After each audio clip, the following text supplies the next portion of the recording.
स्वागत है सभी बच्चों का एक नई क्लास में। और इस क्लास में तुमको मैं पिछला जो पोर्शन बाकी था वो मैं पूरा करने जा रहा हूँ। पूरा करने क्या जा रहा हूँ बल्कि उसको आगे बढ़ाने वाला हूँ। सिंथेसिस पार्ट में हमने पढ़ा था कि कॉम्प्लेक्स सेंटेंस का पार्ट, और कॉम्प्लेक्स सेंटेंस में सबसे पहले मैंने ये कहा था कि अगर क्लॉज नहीं आते होंगे, क्लॉज के प्रकार नहीं आता होगा आपको, तो सिंथेसिस में कॉम्प्लेक्स सेंटेंस बनाना काफ़ी मुश्किल हो जाएगा। असंभव कहना ठीक नहीं है, क्योंकि कुछ लोग कंसेप्ट से बना लेते हैं, लेकिन कॉन्सेप्ट से बना लेना पर्याप्त नहीं होता जब तक हम उसकी जड़ ना समझें। इसलिए बहुत सारी ऐसी जगहें होती है, ऐसी चीज़ होती है और ऐसे प्रकार होते हैं, ऐसे सेंटेंसेस होते हैं जहाँ पे हमको उलझ जाना पड़ता है। उसके लिए हमें क्लॉज का ज्ञान होना बहुत आवश्यक है। तो उसमें मैंने क्लॉज की परिभाषा बताई थी पिछले वीडियो में, और इसके बाद क्लॉज के प्रकार बताए थे। तो क्लॉज के प्रकार आपने पढ़े थे 3 प्रकार, जिसमें से प्रिंसिपल क्लॉज और सबऑर्डिनेट क्लॉज और कोऑर्डिनेट क्लॉज, ये चीज़ें बताई गई थी। अब उसी पार्ट को यहाँ पर आगे बढ़ाया जाए तो हम पढ़ेंगे अब सबऑर्डिनेट क्लॉज को। प्रिंसिपल क्लॉज के कोई प्रकार नहीं है, कोऑर्डिनेट क्लॉज के भी कोई प्रकार नहीं, लेकिन सबऑर्डिनेट क्लॉज के प्रकार। इसीलिए कॉम्प्लेक्स सेंटेंस बना कि सबऑर्डिनेट क्लॉज को हम 3 प्रकार से पढ़ते हैं। तो सबऑर्डिनेट क्लॉज,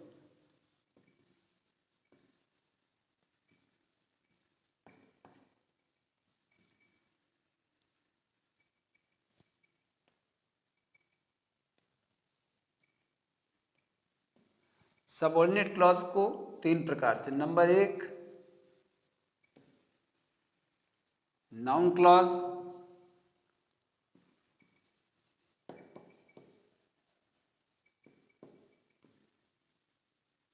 एडजेक्टिव क्लॉज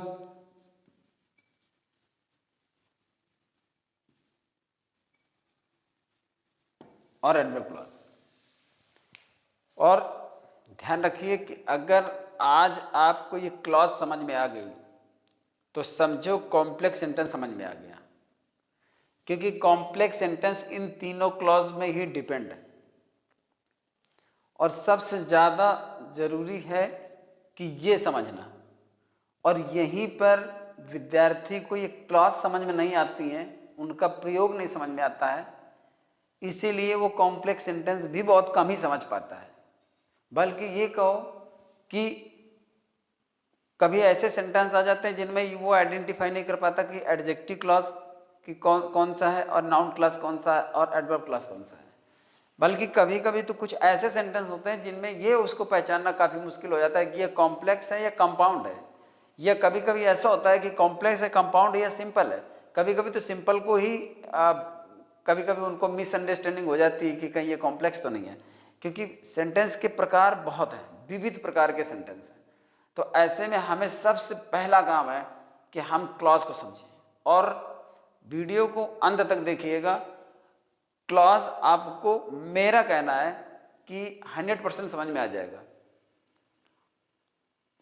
अगर एक एक पॉइंट आप गौर से देखेंगे तो निश्चित तौर पर आपको क्लॉज समझ में आएगी, बल्कि इनको समझते समझते आपको कॉम्प्लेक्स सेंटेंस भी आ जाएगा। फिर कॉम्प्लेक्स सेंटेंस की आप सीधे एक्सरसाइज भी करोगे तो आपको पता चलेगा कि ये कॉम्प्लेक्स सेंटेंस होता है। तो यहाँ पर सबसे पहले हम नाउन क्लॉज और एडजेक्टिव क्लॉज और एडवर्ब क्लॉज को समझ लें। क्लॉज को तो मैंने बता ही दिया था पहले ही कि क्लॉज एक उपवाक्य होता है, एक सेंटेंस का पार्ट होता है क्लॉज। और उसके 3 प्रकार थे, प्रिंसिपल क्लॉज, सबऑर्डिनेट क्लॉज और कोऑर्डिनेट क्लॉज, जिसमें से सबऑर्डिनेट क्लॉज को यहाँ पर लिया गया है, जिसकी हिंदी है आश्रित उपवाक्य। अब हम एक क्लॉज ऐसी पढ़ेंगे, समझना, जिसका नाम है नाउन क्लॉज। मतलब सबसे पहला काम कि वो क्लॉज होगी, क्लॉज होगी का मतलब वो सेंटेंस का भाग होगा। इसके बाद वो सेंटेंस का भाग नाउन का काम करना चाहिए। देखिए पहला पॉइंट ये है कि वो क्लॉज होगी। क्लॉज की परिभाषा अपने आप में क्या है कि मतलब उसका एक अपना सब्जेक्ट और अपनी वर्ब होती है, या ये कह सकते हो कि एक सब्जेक्ट होता है और उसमें एक प्रेडिकेट होता है, ये मानकर चलो। तो ये अगर ध्यान में रखोगे कि सब्जेक्ट होना चाहिए, सब्जेक्ट के साथ उसकी वर्ब भी होनी चाहिए, तो वो आपकी क्लॉज है। अब वो कौन सी क्लॉज है, किस तरह से कौन सा सेंटेंस बना रही है, ये देखना आपका काम है और बात का काम है, समझना उसको कि बाद में कैसे हमें समझ में आ रहा। तो वो क्लॉज होगी, क्लॉज ये सभी होंगी, लेकिन यहाँ पे हम पहले इसको देखते हैं। ये क्लॉज होनी चाहिए, पहला काम। दूसरा, वो नाउन होना चाहिए, अर्थात जो भाग लिखा हो क्लॉज के रूप में वह नाउन का भी काम करे। और इसके बाद चूंकि ये सबऑर्डिनेट के प्रकार हैं, और ये सबऑर्डिनेट के प्रकार यानी जो सबऑर्डिनेट सिस्टम है, सबऑर्डिनेट का जो सेंस है वो तीनों में है, तो ये एक आश्रित उपवाक भी होना चाहिए। आश्रित उपवाक होने का मतलब जैसे कि ये मान लीजिए कोई पांडे हो, कोई गुप्ता हो, कोई यादव हो, या कुछ भी हो, किसी भी मान लीजिए कास्ट का है, तो और ये है पिता, इसके 3 पुत्र हैं, तो तीनों पुत्रों की एक ही कास्ट होगी। अगर ये यादव है तो ये भी यादव, ये भी है, ये भी है। अगर ये कोई मिश्रा है तो ये भी मिश्रा, ये भी मिश्रा, ये भी मिश्रा। क्योंकि ज़्यादा यहाँ समझाने की जरूरत नहीं है, बात समझ गए होंगे। सबऑर्डिनेशन जो होगा वो तीनों क्लॉज में होगा। तो अब इसमें एक पॉइंट ये हो गया कि ये क्लॉज होनी चाहिए, इसके बाद ये आपका नाउन होना चाहिए, और तीसरा पॉइंट है सबऑर्डिनेशन होना चाहिए उसमें, ये होना चाहिए। मतलब एक क्लॉज हम जब पढ़ेंगे नाउन क्लॉज में, तो अगर ये तीनों पॉइंट आएंगे तो वो नाउन क्लॉज होगी। मतलब ये सबऑर्डिनेशन अर्थात उसका अर्थ पूरा नहीं होना चाहिए, आश्रित उपवाक्य के रूप में होना चाहिए, और वही आश्रित उपवाक्य जो होगी वो नाउन का भी काम करना चाहिए, और इसके बाद वो क्लॉज यानी किसी सेंटेंस का पार्ट भी होना चाहिए। तो हम यहाँ पर इसी तरह से तीनों को पढ़ेंगे। अगर ये तीनों बातें यहाँ पर प्रूव हो जाती हैं, साबित हो जाती हैं, तो नाउन क्लॉज क्लियर है, सबसे पहली बात। इसके बाद जब हम एडजेक्टिव क्लॉज पढ़ेंगे, तो अब एडजेक्टिव क्लॉज में होना कि वो क्लॉज होनी चाहिए, वो सबऑर्डिनेट होना चाहिए, और साथ में उसे एडजेक्टिव होना चाहिए। जब हम एडवर्ब क्लॉज पढ़ेंगे तो वो क्लॉज होनी चाहिए, वो सबऑर्डिनेट होना चाहिए, और साथ में एडवर्ब भी होना चाहिए। फिर वो नाउन नहीं होना चाहिए, फिर ये एडवर्ब होगी, ये नाउन नहीं होगी, ये एडजेक्टिव होगी। तो ये नाउन क्लॉज नाउन का काम करेगी, एडजेक्टिव क्लॉज एडजेक्टिव का काम करेगी, और एडवर्ब क्लॉज एडवर्ब का काम करेगी। लेकिन 2 पॉइंट इसमें जरूरी मिलेंगे, क्लॉज और सबऑर्डिनेशन। ये चेंज होता रहेगा, हो रहा होगा, तो इसलिए क्योंकि उनका नाम अलग है, क्योंकि काम अलग है तो नाम अलग है। अब यहाँ पर हम देखते हैं कि नाउन क्लॉज को लेकर चलते। पहला पॉइंट हमारा नाउन क्लॉज था। नाउन क्लॉज, अब यहाँ पर ए पॉइंट आप लेंगे नाउन क्लॉज।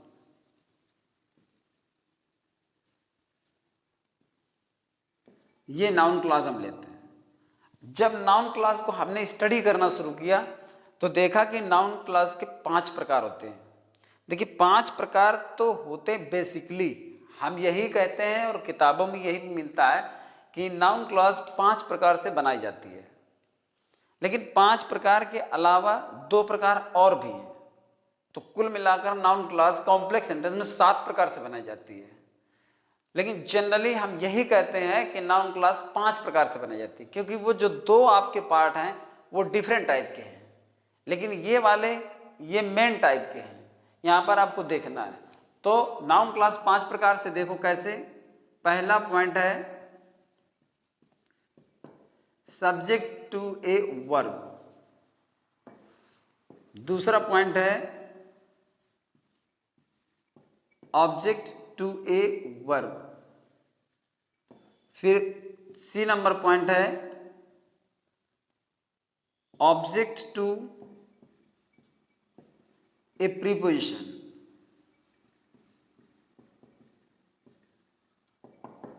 और डी पॉइंट है complement to a verb, to a verb. इसके बाद ई पॉइंट है noun case in apposition.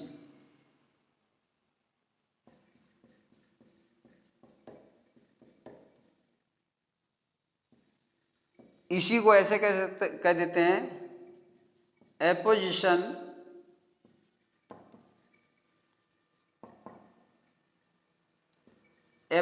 To a noun.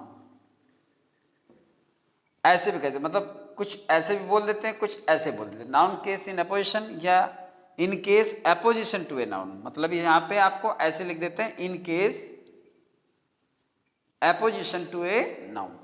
ऐसा भी कह सकते हो और ऐसा भी कह सकते हो। कुल मिलाकर के वो नाउन बन करके, चूंकि नाउन की क्लास है ही है, तो नाउन बन करके वो अपोजिशन की श्रेणी में रखी जाएगी। अपोजिशन का मतलब मैंने सिंपल सेंटेंस बताया था कि साइड बाय साइड होता है। अपोजिशन मतलब साइड बाय साइड, कोई क्लॉज होगी जो किसी नाउन के बगल में होगी, ये देखना है आपको। तो लेकिन वो जो अपोजिशन में आएगी वो क्लॉज ही होना चाहिए, तभी हम वो कहेंगे कि नाउन केस इन अपोजिशन या in case apposition to a noun, क्योंकि हम यहाँ पर क्लॉज ले रहे हैं। एक ऐसी क्लॉज जो सब्जेक्ट टू ए वर्ब यानी वर्ब का सब्जेक्ट बनकर काम करेगी। अब ये देखिए 5 प्रकार से पहले हम पढ़ेंगे, इसके बाद बाकी के 2 प्रकार आपको और भी बताऊंगा। और बड़ी ही इंटरेस्टिंग यहाँ पे इंटरेस्टिंग क्लास रहेगी, इंटरेस्टिंग आपका टॉपिक रहेगा। अगर आप इसको ध्यान से पढ़ते हो तो समझ में तो आएगा ही, और साथ में अगर ग्रामर में इंटरेस्ट रखते हो तो मज़ा भी आएगा। यहाँ पर समझना नाउन क्लास, अभी 2 क्लॉजेस आपकी मैंने ड्रॉप कर दी हैं, एक एडजेक्टिव क्लास और एक एडवर्ब क्लास। यहाँ पर आपका नाउन क्लास लिया। नाउन क्लास के हमने कितने प्रकार देखे? 5 प्रकार देखे। सब्जेक्ट टू ए वर्ब, मतलब यहाँ पर पहला जो प्रकार है वो सब्जेक्ट टू ए वर्ब है, दूसरा है ऑब्जेक्ट टू ए वर्ब, तीसरा ऑब्जेक्ट टू ए प्रीपोजिशन है, और चौथा कॉम्प्लीमेंट टू ए वर्ब है, और पांचवा क्या है? नाउन केस इन अपोजिशन है, या फिर in case apposition to a noun. ये आपके हो गया। अब जब हम पढ़ेंगे, देखो मैंने पहले कह दिया था कि नाउन क्लॉज क्या क्या होना चाहिए उसमें, एक तो वो क्लॉज होनी चाहिए, दूसरा नाउन होना चाहिए, तीसरा सबऑर्डिनेशन होना चाहिए।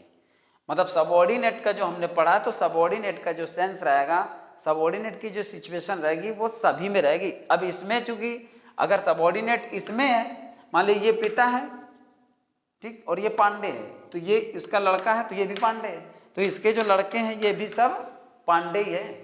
कुल मिलाकर ये कि अगर सबऑर्डिनेट का सेंस इसमें अर्थात ये वाक्य आश्रित होगा, उपवाक, अगर ये आश्रित है तो ये भी आश्रित होगी क्योंकि ये इसी का भाग है, और अगर ये आश्रित है तो ये सब आश्रित होंगे, तभी वो नाउन क्लॉज है, तभी वो सबऑर्डिनेट क्लॉज है।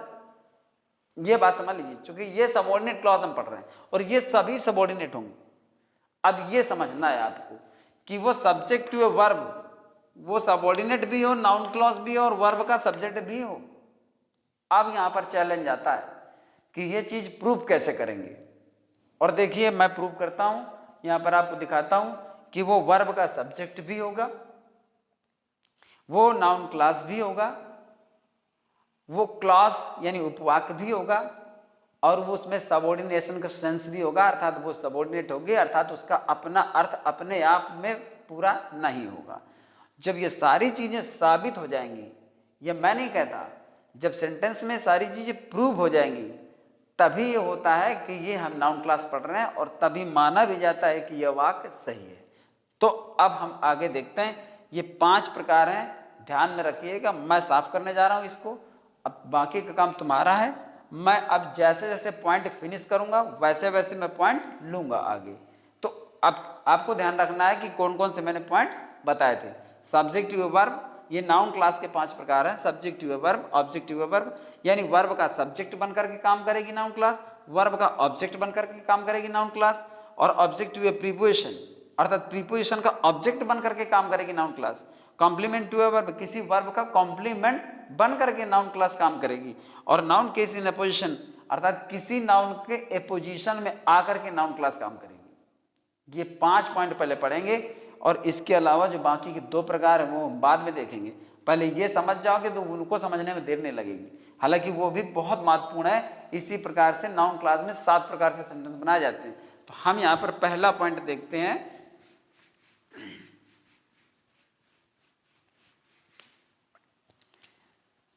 यहाँ पर देखिए सबऑर्डिनेट तो मैं साफ नहीं करूंगा, साथ में अब मैं यहाँ पर लिख देता हूँ नाउन क्लास, ताकि आपको ये ध्यान रहे कि हम सबऑर्डिनेट क्लास का नाउन क्लास पार्ट पढ़ रहे हैं, और वो आपको हमेशा एहसास कराता रहे कि हमें यहाँ पर ध्यान रखना है कि वो सबऑर्डिनेट क्लास भी होगी और नाउन क्लास भी होगा। और जो इसका सब टॉपिक है, सब टॉपिक कौन सा है? पहला है सब्जेक्ट टू ए वर्ब। इसको भी आपको देखना है कि वो उस वर्ब का सब्जेक्ट है कि नहीं। जैसे मान लीजिए हमारे पास सेंटेंस मिलते हैं, यू आर ए थीफ, आ गया ये, it is known to all.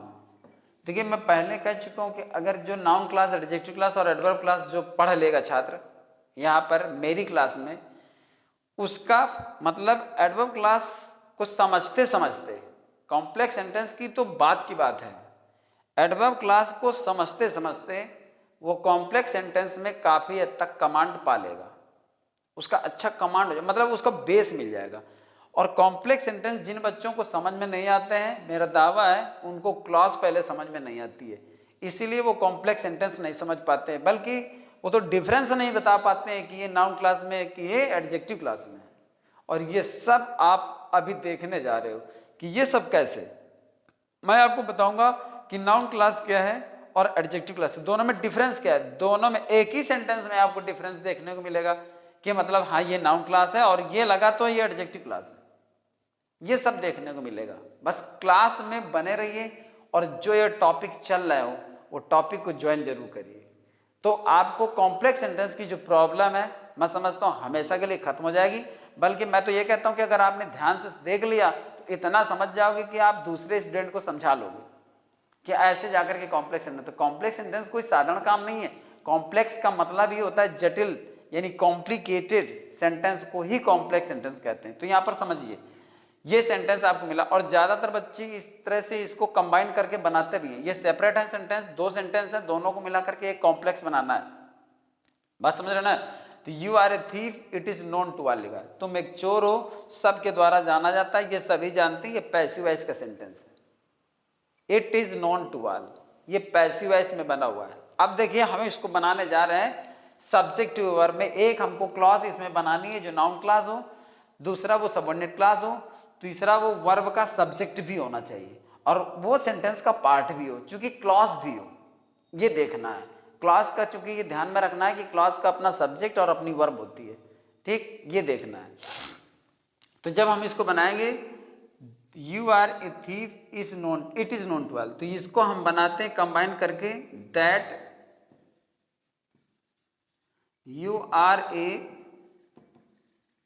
Thief is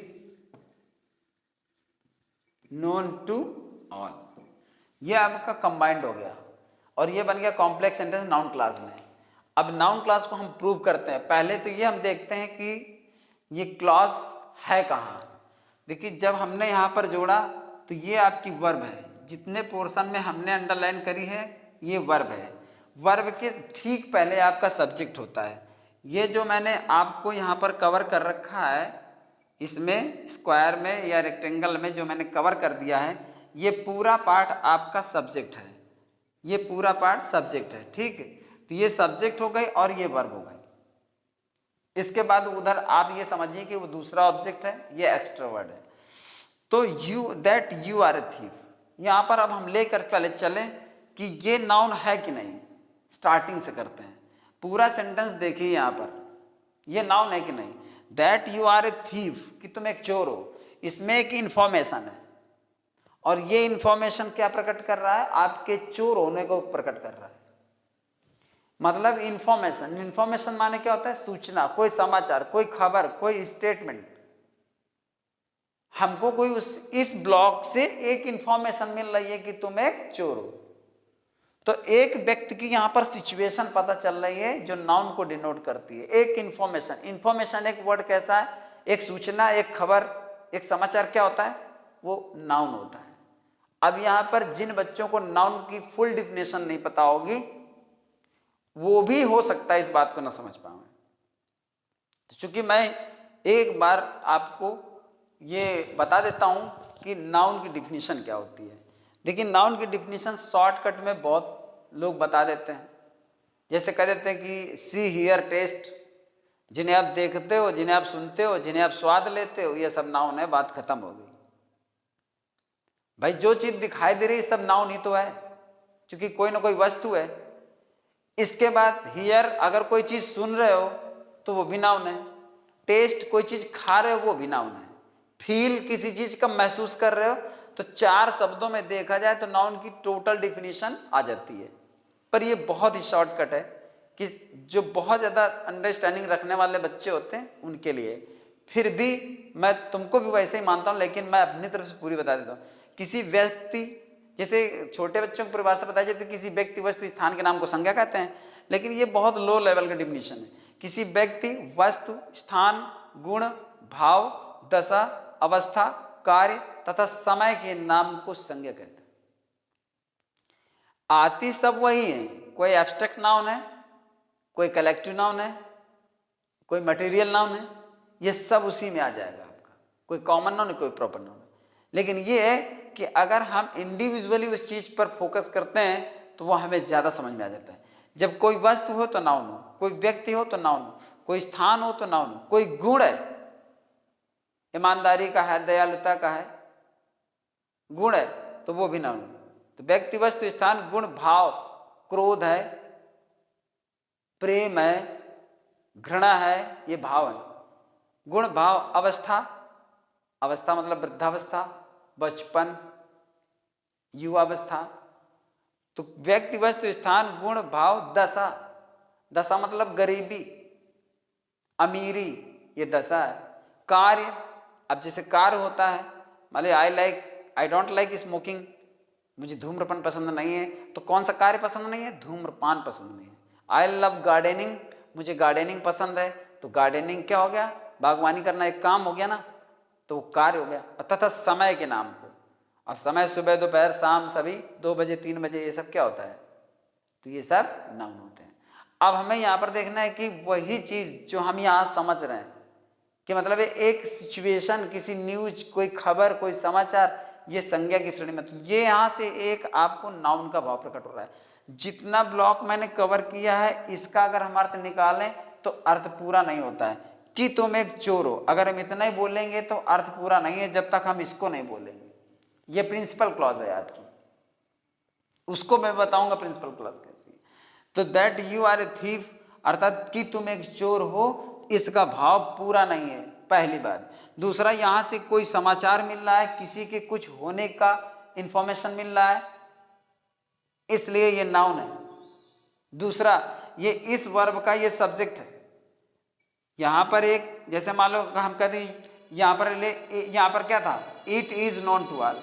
it is known to all मतलब ये सबके द्वारा जाना जाता है, यह सबके द्वारा जाना जाता है, यह सबके द्वारा जाना जाता है। इस इट को हटा करके जो चीज जानी जाती, जो सबके द्वारा जाना जाता, उस चीज को उठाकर हमने यहां रख दी। यह सब्जेक्ट था कि नहीं था? जो सब्जेक्ट का स्थान ले सकता है, सब्जेक्ट वही माना जाएगा, और ये इस जगह पर आ सकता है पूरी तरह से। दूसरा, ये इस वाक्य का, पूरे वाक्य का ये पार्ट है। देखिए ये वाक्य नहीं है, वाक्य यहां से लेकर के यहां तक है। It is a part of sentence, ये इस सेंटेंस का एक हिस्सा है, तो ये क्लॉज है। दूसरा, नाउन का काम कर रहा है, ये नाउन है। तीसरा, इस वाक्य का अर्थ पूरा नहीं है, इसलिए सबऑर्डिनेट है। और चौथा, इस वर्ब का सब्जेक्ट की तरह काम कर रहा है, इसलिए सब्जेक्ट हुए वर्ब। बताइए कौन सा पॉइंट बाकी रह गया?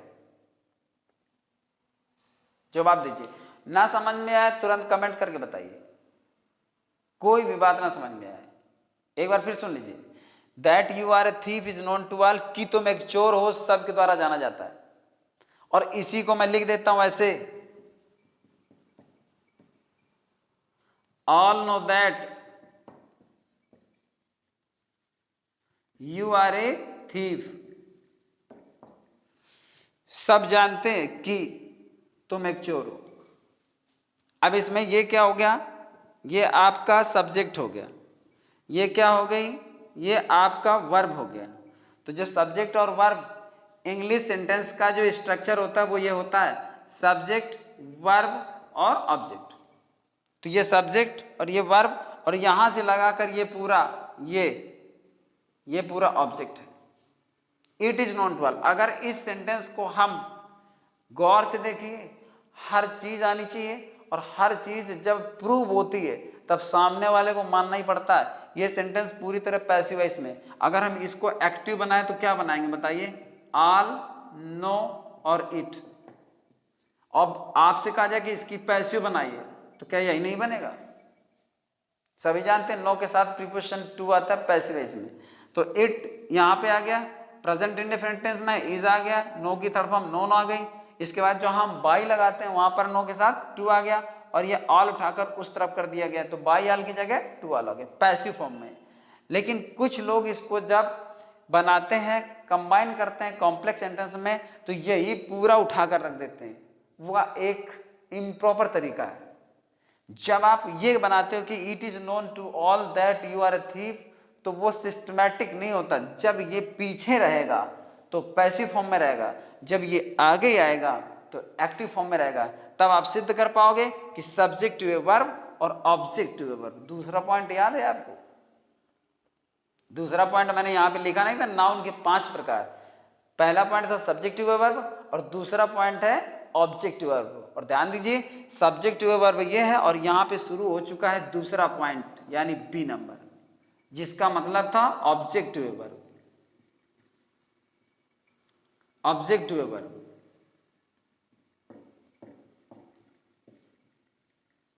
ये पॉइंट है ऑब्जेक्ट टू ए वर्ब। इसलिए मैंने इसी सेंटेंस में ले लिया है कि आपको समझने में मदद मिल जाएगी। एक ही सेंटेंस में दो चीजें समझेंगे और एक ही सेंटेंस में समझेंगे तो आप डायरेक्टली समझ जाओगे। तो यहां पर ये सब्जेक्ट की जगह आया है और ये है वर्ब, तो सब्जेक्ट टू ए वर्ब, और ये ऑब्जेक्ट की जगह आया है और ये ही इसका वर्ब, तो ये इस वर्ब का ऑब्जेक्ट है और ये इस वर्ब का सब्जेक्ट है। तो सब्जेक्ट टू ए वर्ब और object to a verb, 2 point. बात समझ लीजिए।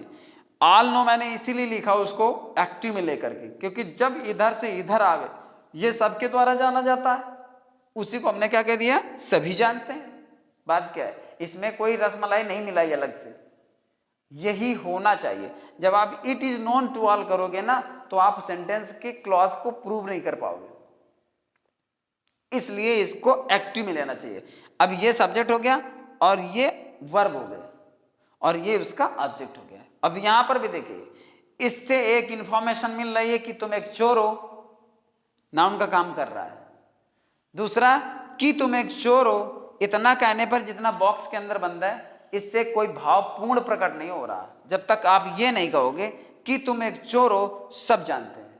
जब ये कह दोगे सब जानते हैं और ये प्रिंसिपल क्लॉज होती है। तो जब इसको बोलोगे कि तुम एक चोर हो, सब जानते हैं, तो वाक्य पूरा हो जाएगा। और जब तक इतना बोलोगे तब तक वाक्य का अर्थ पूरा नहीं होगा। तो चूंकि इसमें एक इंफॉर्मेशन है, नाउन है, ये वाक्य का अर्थ प्रकट नहीं कर रहा है, इसलिए सबऑर्डिनेट क्लॉज है। ये इस वर्ब का ऑब्जेक्ट है, इसलिए ये ऑब्जेक्ट टू ए वर्ब है। और चौथा, ये क्लॉज इसलिए है क्योंकि इसके अंदर इसका सब्जेक्ट अलग है, इसकी वर्ब अलग है। ये सब्जेक्ट अलग है, ये वर्ब अलग है। इसके अंदर इसका सब्जेक्ट अलग है, इसकी वर्ब अलग है, इसका सब्जेक्ट अलग है, इसकी वर्ब अलग है, ये वर्ब अलग है, ये सब्जेक्ट अलग है। और ये सेंटेंस का ये भी पार्ट है, ये पूरा सेंटेंस नहीं है, ये सेंटेंस का पार्ट है, ये सेंटेंस का पार्ट है, इसलिए क्लॉज है। तो पहला पॉइंट था सब्जेक्ट टू ए वर्ब और दूसरा पॉइंट है object to a verb. And for any problem I am ready to explain it again. मैं फिर से समझाने के लिए तैयार हूं, but you will have to comment. आपको कमेंट करना पड़ेगा। जब कमेंट करके बताएंगे कि नहीं सर समझ में आया तो बताइए। मतलब मेरा ये रहता है कि क्लास थोड़ा सा अल्टरनेट करके आ जाती है, या थोड़ा डिले करके भी हो सकता है। कोई टॉपिक बहुत इजीली चलता है, लेकिन मैं ये समझता हूँ कि जिस समय क्लास हो तो वो क्लास यूजफुल हो, सामने जो देख रहा हो उसको ये लगे कि कुछ प्राप्त हो रहा है। तो देखिए ये जो है एकेडमिक स्टूडेंट के लिए है, जो बहुत ज़रूरी चीज़ है। और देखिए अगर हम ये कहें कि ये कॉम्पिटिटिव स्टूडेंट के लिए कैसे है, तो मैं जानता हूँ ये है और ये आ चुके हैं और हम कंपटीशन में इनको फेस कर चुके हैं। आपको ये सेंटेंस दे दिया गया, ठीक है ना, सेंटेंस दे दिया गया, इसके बाद यहाँ पर ऐसे अंडरलाइन कर दिया गया और कर दिया गया the given part is the given part is adverb clause, noun class, adjective clause, none of them. Underline portions या underline part is noun class, adjective clause, adverb clause. ये हम सॉल्व कर चुके हैं, हमारी कंपटीशन में आ चुके हैं, तो हम जानते हैं कंपटीटिव लेवल का ये पोर्शन होता है। जिसने ये नहीं पढ़ा जो मैं पढ़ा रहा हूं अभी, वो ये बाद में प्रूव नहीं कर पाएगा कि ये एडजेक्टिव क्लास है कि एडवर्ब क्लास है कि नाउन क्लास है। अब आपने पढ़ लिया, आप पूरी तरह से बता सकते हो कि ये नाउन क्लास है। अब एडजेक्टिव क्लास और एडवर्ब क्लास नहीं बताओगे। इसलिए ये किसी भी तरह के क्वेश्चंस कहीं से भी बन जाते हैं कंपटीशन में। कंपटीशन का मतलब ये होता है कि आप कुछ भी कहीं से भी पढ़ने के लिए फ्री हो और आपसे कुछ भी पूछने के लिए बोर्ड फ्री होता है। बस वो सब्जेक्ट से होता है। अगर जीके कह दिया जाए तो जीके में दुनिया, मतलब इस दुनिया की चीज, दुनिया के ऊपर की चीज और दुनिया के अंदर की चीज को पूछ सकता है, आपको बताना पड़ेगा। और अगर अंग्रेजी की बात पूछ रहे तो अंग्रेजी में अंग्रेजी को लिख करके जो कुछ चीजें होती है वो सब पूछ सकता है। इसके लिए आप कभी क्लेम नहीं कर सकते, क्योंकि वो कोई पाठ्यक्रम नहीं देता। बस ये होता है कि थोड़ा सा फिर भी दायरा वो बना के रखता है कि आखिर बच्चे ही है और किस तरह के सेंटेंस उसको देने चाहिए। उनका आईक्यू टेस्ट करना है, उनकी अग्नि परीक्षा नहीं लेनी। तो इस तरह से यहां पर ये आपके 2 पॉइंट पूरे हुए, सब्जेक्टिव वर्ब और ऑब्जेक्टिव वर्ब। जहां तक मैं समझता हूं मैंने क्लियर कर दिया है, बाकी आपको कोई प्रॉब्लम बताइए। अब हम चलते हैं, तो सब्जेक्टिव वर्ब हो गया और ऑब्जेक्टिव वर्ब हो गया, 2 पॉइंट होगा, याद रखिए। चूंकि हेडिंग मैंने एक ही की डाली थी, लेकिन एक का पॉइंट मैंने यहां लिखा था, थोड़ा ध्यान रखिए। तो नाउन क्लास जो 5 प्रकार से हुआ कि अब सब्जेक्टिव वर्ब और ऑब्जेक्टिव वर्ब, वहां पर ऑब्जेक्ट था, यहां पे सब्जेक्ट था, दोनों पार्ट हो गए। ठीक, तीसरा पॉइंट था, तीसरा पॉइंट मींस सी पॉइंट। सी पॉइंट था आपका objective preposition.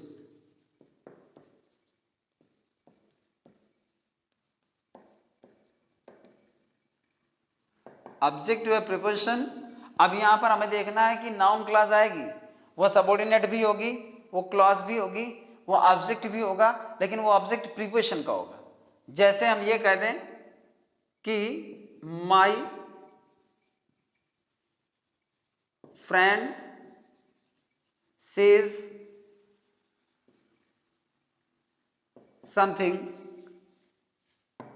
I do not believe in it. उम्मीद है राइटिंग समझ में आ रही होगी। और फिर भी किसी भी समस्या के लिए कमेंट बॉक्स दिया रहता है। मेरा मित्र कुछ कहता है, मैं इस पर विश्वास नहीं करता हूं। पहला सेंटेंस है, जैसे हम कहते हैं मिस्टर शुक्ला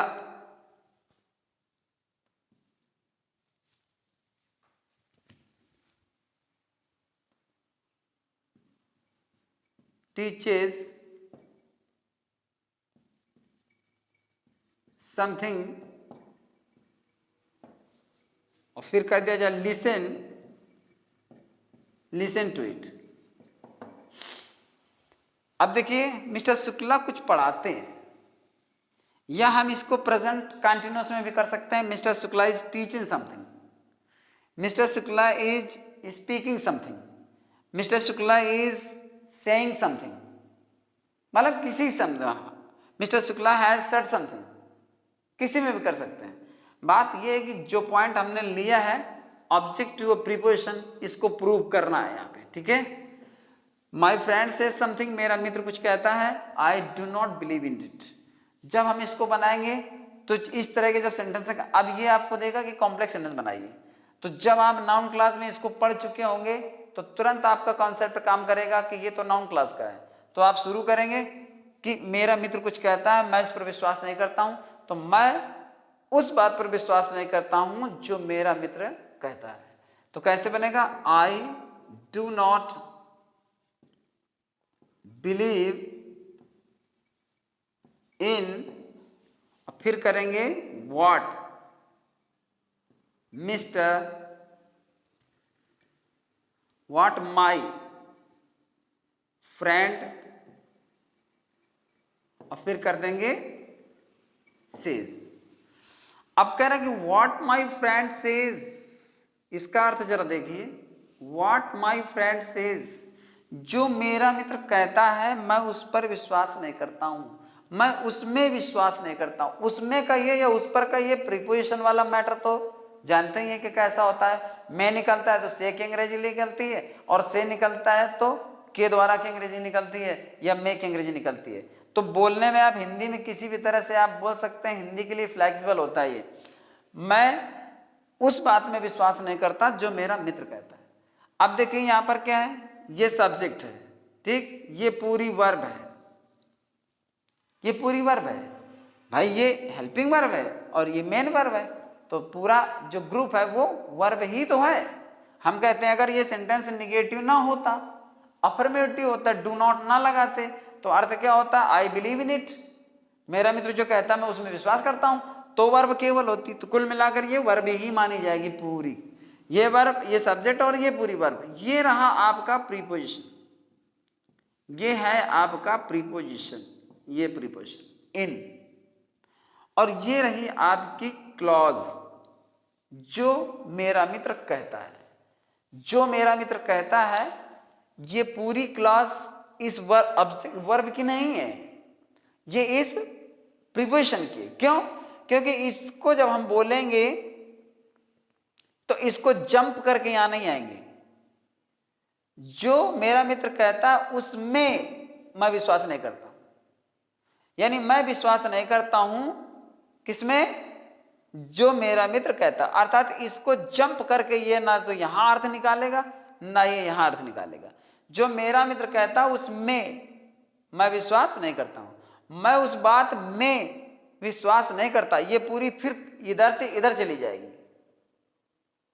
कुल मिलाकर के इसको कहते हैं कि noun clause governed bye preposition, ये प्रीपोजिशन पर डिपेंड है, इसलिए इसको कहते हैं ऑब्जेक्टिव प्रीपोजिशन। और ये ऑब्जेक्ट, अगर हम ये हटा दें तो ये वर्ब का ऑब्जेक्ट बन जाएगा, लेकिन ऐसा सेंटेंस फिर बनेगा नहीं, इसलिए ये वर्ब का नहीं है ऑब्जेक्ट, ये प्रीपोजिशन का ऑब्जेक्ट है, और है ऑब्जेक्ट जो मेरा मित्र कहता। अब देखिए अगर मेरा मित्र कुछ कहता है तो कोई ना कोई स्टेटमेंट होगा, कोई ना कोई बात होगी, कोई ना कोई इंफॉर्मेशन होगी, कुछ ना कुछ जरूर होगा, वो एक नाउन क्लॉज की ग्रुप में चला जाएगा। भाई कुछ तो कहता ना, कोई बात कहता ना, अगर कोई बात कहता है मेरा मित्र तो वो बात ही नाउन है, वो विषय ही नाउन है, कोई टॉपिक ही नाउन है, कोई स्टेटमेंट ही नाउन है। तो यहां पर तो एक स्टेटमेंट है ना, कौन सा है, जो भी कहता हो, जो कुछ कहता है, कुछ कहा तो उसने, वही तो स्टेटमेंट है और वही तो नाउन है, इसलिए नाउन क्लॉज है, क्योंकि ये नाउन का काम कर रहा है। पूरे ग्रुप को देखना पड़ेगा, एक शब्द पे मत जाइए कि ये तो नाउन, ये तो पॉजिटिव एडजेक्टिव है और यहाँ पर ये वर्ब, नहीं नहीं, पूरा देखिए, पूरे ग्रुप को आप एक साथ लीजिए तो आपको नाउन निकल कर आएगा।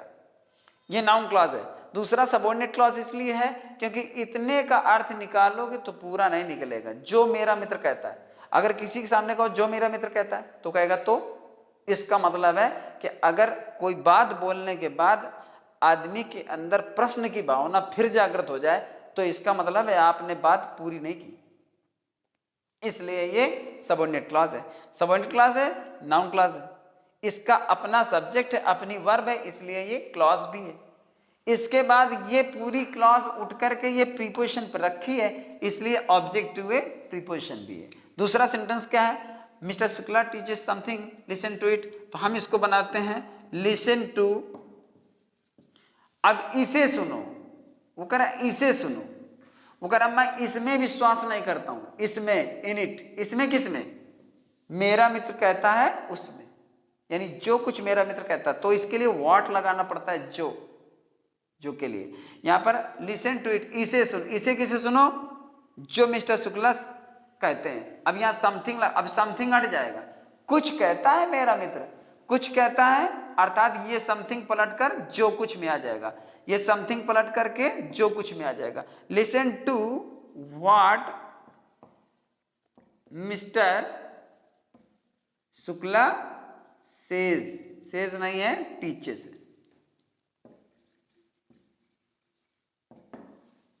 तो सुनो, किसको सुनो? उसको। ये टू जो है को का अर्थ देता है, जो मिस्टर शुक्ला पढ़ाते हैं उसको सुनो। तुम जानते हो कि लिसन व्हाट नहीं कहा जा सकता।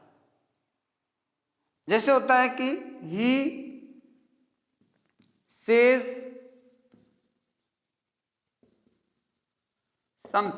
Something, I rely on it. वह कुछ कहता है, मैं इस पर विश्वास करता हूं, इस पर विश्वास करता हूं। ये ऑन इसी में जुड़ा रहेगा, इस पर। इसीलिए कैसे आ जाता? I rely on what he says. ये है व्हाट ही सेज, जो कुछ वो कहता है उस पर मैं विश्वास करता हूं, मैं भरोसा करता हूं। सब्जेक्ट है, ये वर्ब है, ये ऑब्जेक्ट है, लेकिन ये ऑब्जेक्ट वर्ब का नहीं, ये बीच में आ जाता है प्रीपोजिशन। इस प्रीपोजिशन का ऑब्जेक्ट है, इसलिए ऑब्जेक्टिव है प्रीपोजिशन। यहाँ पर बीच में प्रीपोजिशन आ जाता है, इसलिए ऑब्जेक्टिव है प्रीपोजिशन। यहाँ पर बीच में प्रीपोजिशन आ जाता है, इसलिए ऑब्जेक्टिव है प्रीपोजिशन। और ये वही चीज़ है, कौन सी? सबऑर्डिनेट क्लॉज, जो नाउन का काम। जो मिस्टर शुक्ला पढ़ाते हैं, कोई पढ़ाते हैं ना, कुछ भी पढ़ाते हैं ना, कोई टॉपिक पढ़ाते हैं, कोई विषय पढ़ाते हैं, कुछ भी पढ़ाते हैं, कोई डेरिवेशन पढ़ाते हैं, कोई फॉर्मूला पढ़ाते हैं, कुछ भी पढ़ाते हैं, वो एक नाउन की श्रेणी में। मतलब कुछ ना कुछ, वो कुछ की तरफ ध्यान दीजिए। समथिंग, कुछ पढ़ा रहे हैं ना, समथिंग इज अ नाउन, तो वो आपका नाउन हो गया। और ये नाउन बन गया आपका क्या?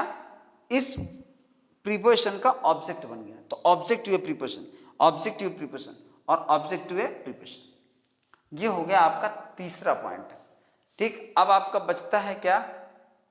ये बचेगा कॉम्प्लीमेंट टू ए वर्ब और in case apposition to a noun. 2 point बचे, और 2 पॉइंट और बचते हैं, जो कि मैंने मतलब जो 5 प्रकार की नाउन है उससे अलग हटकर होते हैं।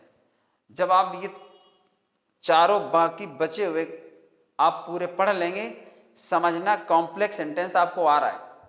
अगर ये क्लॉज समझ में आ रही है तो कॉम्प्लेक्स सेंटेंस आपको समझ में आ रहा है। और आई प्रॉमिस कि लास्ट पॉइंट खत्म होते होते, यानी नाउन क्लास, एडवर्ब क्लास और एडजेक्टिव क्लास और एडवर्ब क्लास खत्म होते होते, जब आप एडवर्ब क्लास समझ लोगे, खत्म होते होते आप कम से कम 70% तक कॉम्प्लेक्स सेंटेंस को कैप्चर कर लेंगे।